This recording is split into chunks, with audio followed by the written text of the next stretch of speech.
Greetings to one and all. I'm Nandini Singh, co-founder of House of Nauras, and today with me I am grateful to have Mr. Vinay Mishra. Welcome, sir. Mr. Mishra is the founder of iSCAR, a platform that is reimagining digital identity and connectivity in India. His work has gained massive recognition. Recently, iSCAR was the national finalist in the healthcare sector at Eureka 2025 in IIT Mumbai. He has also participated in major industry benchmarks like India Mobile Congress 2025 and the UP International Trade Expo 2025. Mr. Mishra, thank you for joining me today. Thank you. The pleasure is all mine, sir. So let's start with what iSCAR actually is and what specific gap in the market is it filling right now? Okay, so thanks Nandini for this brilliant introduction about iCard. And this iCard app which we are building is basically a emergency as a service platform. We are trying to address some of the basic gaps which are presently there. If I say that presently if any accident happens or any person is unconscious due to any health issue, any first responder or ambulance or doctors are not aware about the person's identity, person's blood group, any insurance detail, emergency contacts, or any health related information, whether the person is having any health issue or any ongoing medication.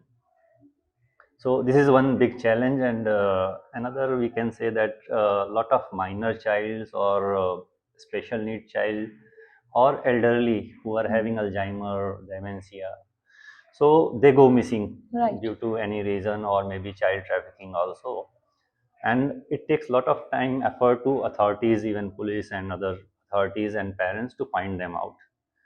So with this iCard app, as a preventive, if we are registered on this app, and any person, any first responder or ambulance or doctor, they can just open the iCard app in their mobile.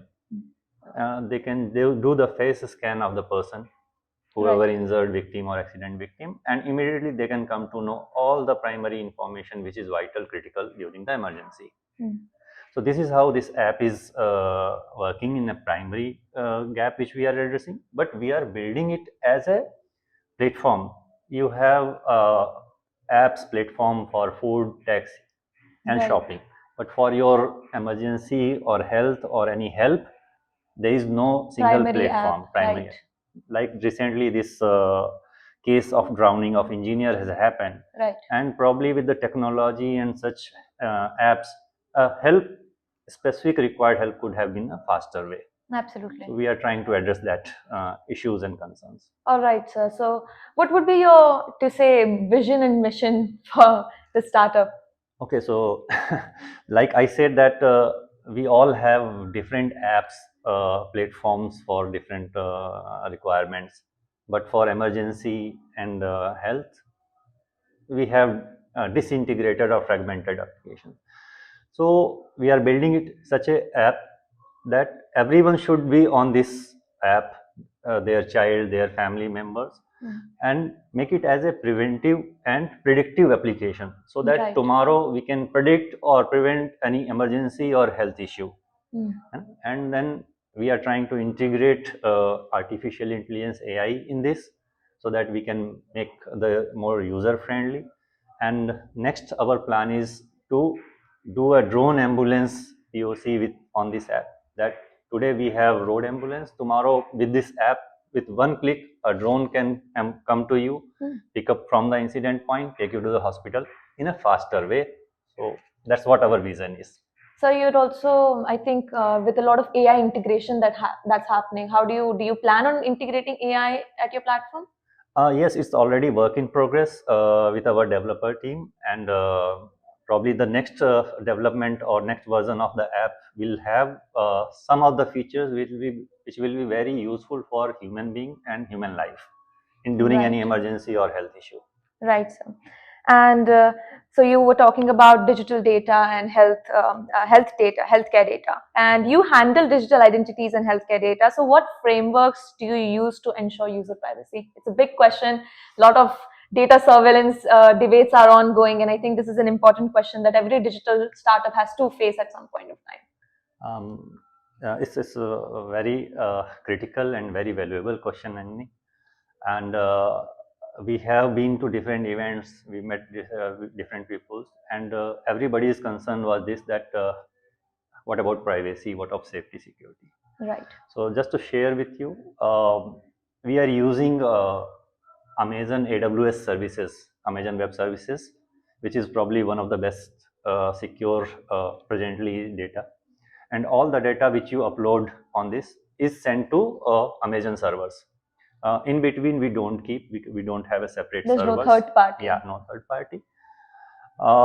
As a safety point of view, presently what we have done is, if somebody is scanning face of a person, maybe injured or normal child also, immediately, first of all, the warning is there to that person, do not misuse.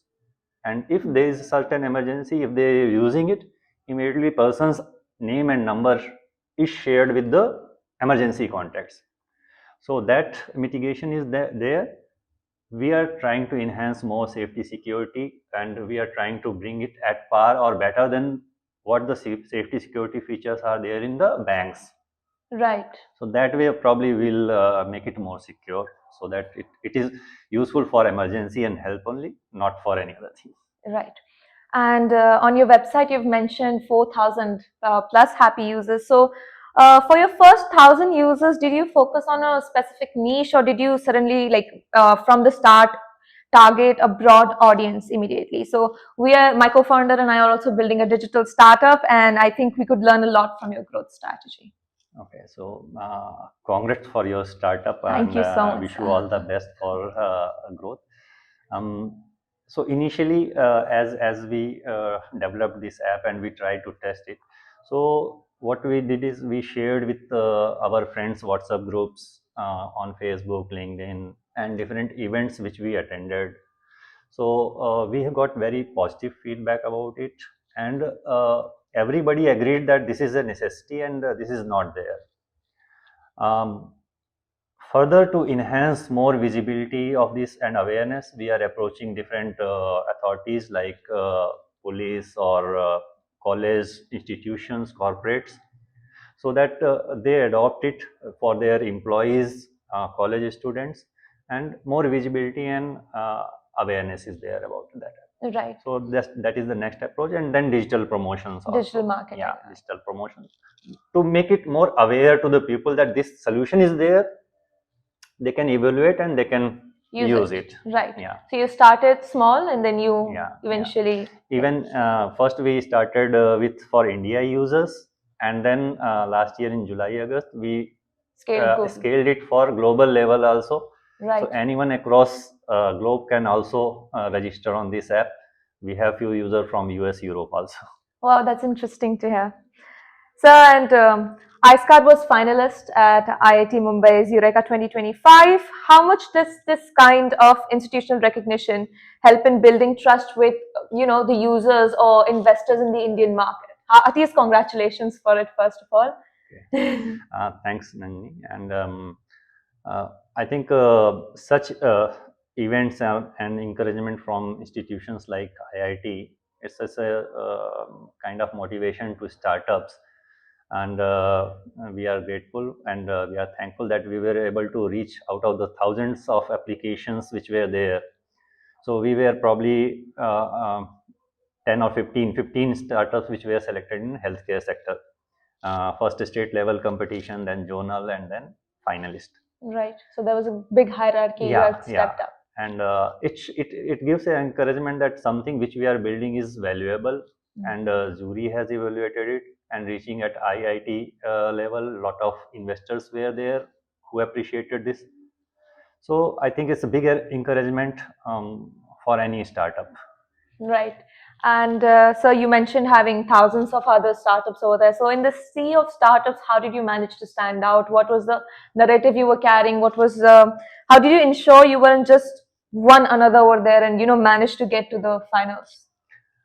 Okay, so I think one of the biggest advantage or solution which we are building, or the gap we are covering, is it's valuable for every human being, Right. and every human life actually. So though it will not be required regularly day to day, but when it is required, it will be Very of very essential. very essential.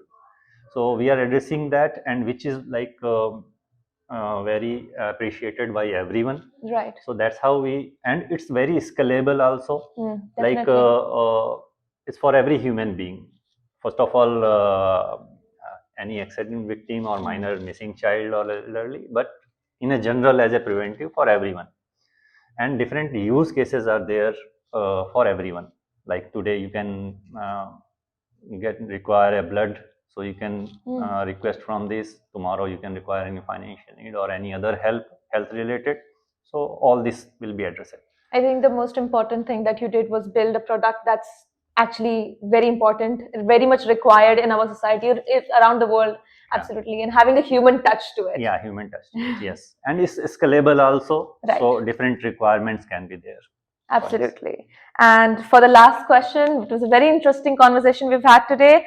Where do you see the Indian startup going? Do you think it's revolutionizing? What are your thoughts on it, considering the fact that both you and I are sitting in the same room, and it's much, in comparison to the last 10 years versus now, you see a lot more people having the guts and the courage to, stand up and build something. I think again very valuable question, Nani. And startup is a buzzword everywhere, maybe in big cities, small cities, or everywhere. And our leaders, when they encourage, like Modi ji, he is there at every startup innovation events, and he encourages. And states like UP, Yogi ji is promoting, and there is support from everyone. And other states also, everybody is encouraging startups. So I believe it's giving a motivation and encouragement to every individual also to build something of value. Right. So only thing is what can more better be done. The hand holding for the startups or the people who are building some solution should be both ways, from government also. Presently, startups are approaching to different investors, government, and they are somewhere lost also in between. And over a period, maybe demotivation also. Absolutely. So hand holding has to be from both sides, government and different investors. They can evaluate the startups, what you are building, evaluate the solution, and see that which direction it can take, which make it valuable for a normal person, for society, and for economy. Right. So thank you so much for joining me today. Thank you for listening to House of Nauras, and this is Nandini saying this. Thank you. Thank you.